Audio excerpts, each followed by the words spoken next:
Hello, welcome to Oxford Heirlooms. Today we're going to be marking the positions of the buttons on the right front side of the garment, and we'll be sewing buttons on.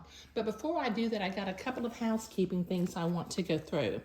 I mentioned in Project 5 video number 2 that you could cut back and only use 1 yard of Swiss batiste on this project.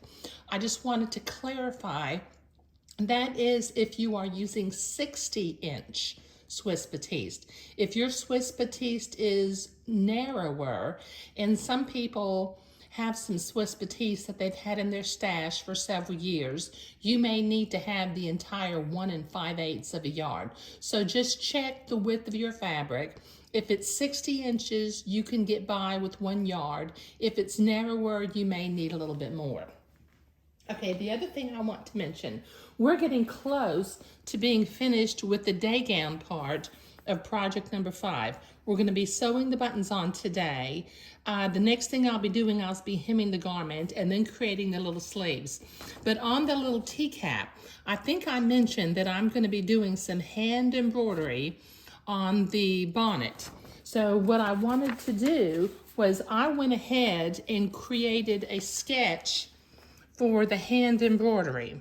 Okay, now if you will email me at oxfordheirlooms@gmail.com, I will send you a PDF of this particular embroidery design that you can sketch on the bonnet and then do the hand embroidery.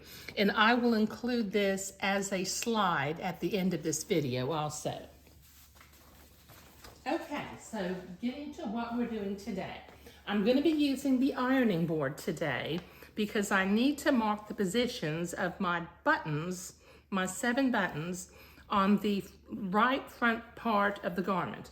So I have brought my pattern piece back out. If you recall, we marked the top of the buttonholes using the pattern piece. Now I'm going to lay this pattern piece, lining up the top seam allowance and the bottom of the fabric, because they still line up because they were cut the right size. Then I'm going to move the pattern piece over to where the front fold line is lined up against the front fold of the garment. Okay, now if I mark these right now, I would be marking the top of the buttonhole, but I want to sew the buttons into the center of the buttonhole. So I'm going to move this pattern piece down by 1/8 of an inch, and then using my blue fabric marking pen, I'm going to make a mark where each of the buttons needs to be centered.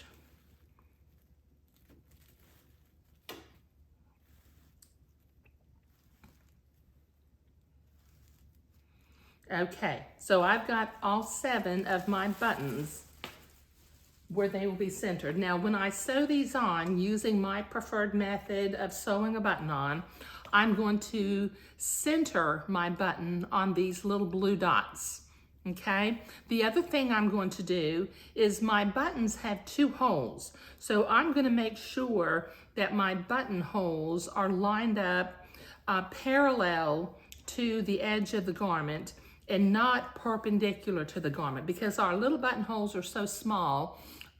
The threads of the button, if they're perpendicular, will push the buttonhole open, but if they're parallel, you know, straight up and down with the garment, they'll stay closed together.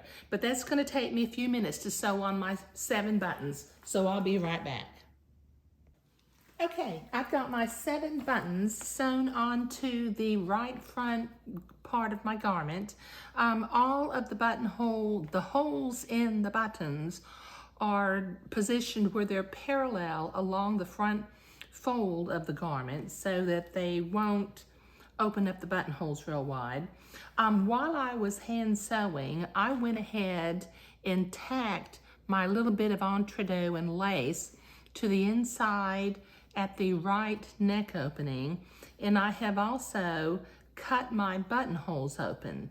In the next video, I think I'm going to go ahead and start hemming this garment in the next video.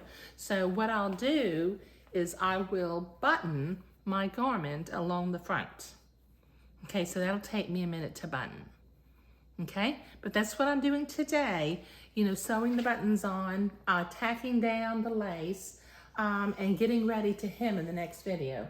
Now, once again, if you're interested in getting my embroidery design for Project 5, I'm going to put a slide up at the end of the video with my email address, and provided that this whole project doesn't all of a sudden go viral on me and I have 10 million emails, I will email you a PDF file of the embroidery design to use on the bonnet. But that's just preparing ahead of time because we're not quite ready to sew the bonnet yet.